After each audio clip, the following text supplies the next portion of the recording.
Thinking about changing from a DSLR to a mirrorless system? The thought's creating lots of questions. Hopefully in the next few minutes I might be able to help answer some of them.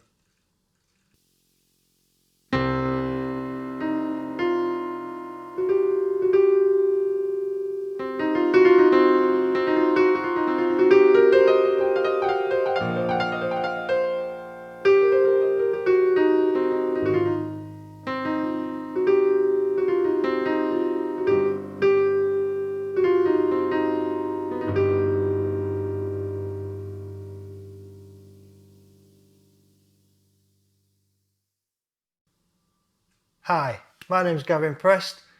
Welcome to my small part of YouTube. Today I want to let you know the reasons I decided to change from using a DSLR camera. I went to a mirrorless system. But I'd just like to express that these are my views and won't be everyone's, and I totally appreciate that. I'm not selling anything or after changing anybody's mind. I just wanted to share my thoughts after shooting for over a year now with a mirrorless system. I was shooting with Canon for many years and I've always been very happy with the results. I liked the way it felt in my hand and the system was very usable. I used to shoot with the Canon 1DX series and the 5DSR, the 50 megapixel censored camera. Shooting with the 5DSR introduced me to working with big camera sensors, and I did find this a little different and soon discovered that you could quite easily suffer from camera shake for some reason. I'm not sure why this is, but some of the bigger cameras are prone to this, so you have to adapt your techniques a little bit, or at least I did. I'll be honest too in that I fell into the camp of dismissing mirrorless systems. I was an old school photographer with an old school attitude and I thought this will never catch on. I started to notice though that my eyesight was changing as I got older, and I found myself shooting more and more in live view mode, and this started to cause me a few issues. Focus was often missed as I like to shoot with very shallow depth of field and my camera batteries were not lasting anywhere near as long as they used to. And I said to myself one day in the studio whilst I was shooting, I could quite easily be shooting with a mirrorless camera working like this. And this started me looking and reading about the mirrorless systems to find out more information.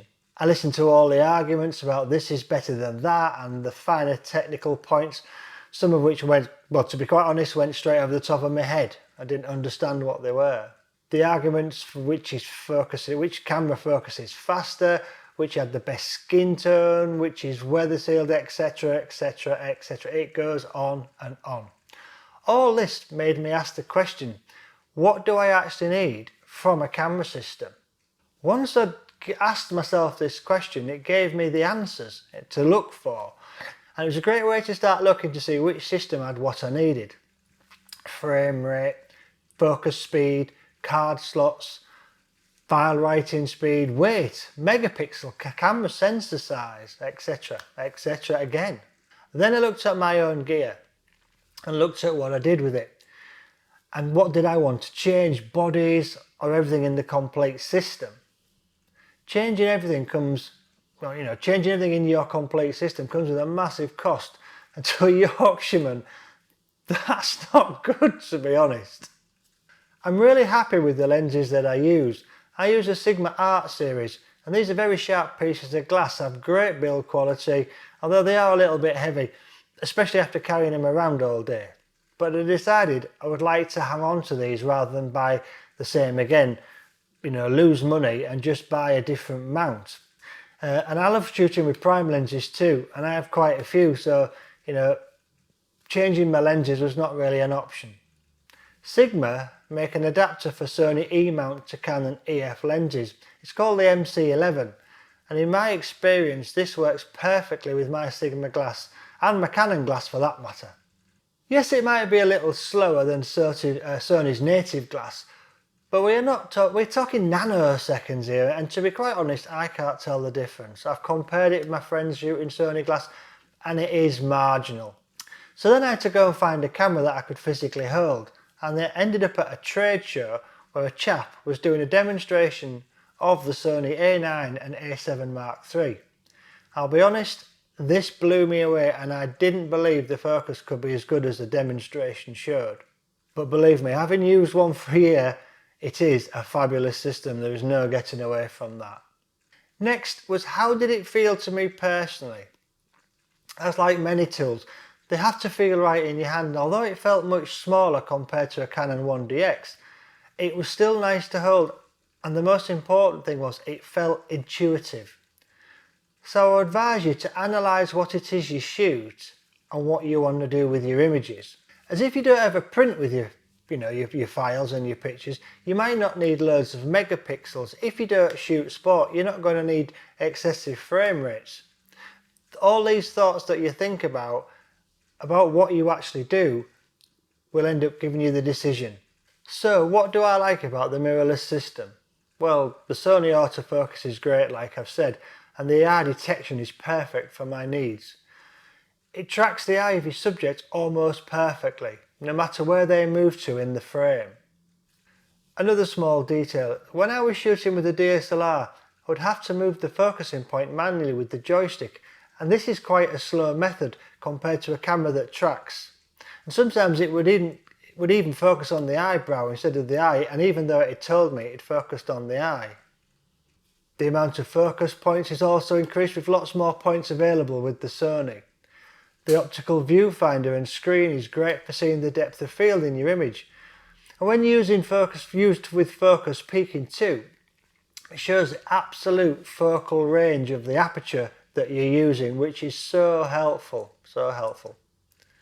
The Optical Viewfinder 2, to be honest, is brilliant for reviewing your images if you should be working outside in strong sunlight, where before I would struggle to sometimes see the back of the camera, with the sun glaring off the screen.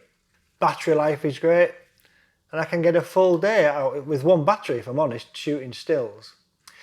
It's a little lighter too, but when you start putting battery grips on with extra batteries and things like that, the camera body starts to put the weight back on. I've seen lots of people on videos and YouTubes complaining about the menu system. I don't find this a problem, as to be quite honest, it's very thorough, but all you have to do is put all the things that you need, that you use all the time, in your custom menu, and that way you can always find them and get to them quickly. Do I have any regrets about leaving Canon? None whatsoever. There's been a few little silly things along the way though. I like and prefer, if I'm honest, compact flash cards, and this isn't Sony's fault, it's just a personal preference with me, and the Sony cameras use SD cards which are a little bit smaller, and if you're worried about weight, they're a little bit lighter, but you'll have to count that in grams, to be honest. I also kept pressing the AE lock button accidentally initially when I picked the camera up, but this wasn't a real problem at all because all I did was turn it off in the menu and this stopped happening. One more very important thing is the price. And compared to the new Canon bodies that have just been released, the Sony's a great value for money and you get a tremendous amount of tech for your cash. I hope my thoughts might in some way help if you're thinking about moving systems. I thank you for tuning in, and if you'd like to keep in touch and up to date with all my videos, or you've got any questions, please subscribe to me on here or on my website at gavinpress.com, where you'll get access to videos that I don't always share on YouTube. Thanks again for watching. Bye bye.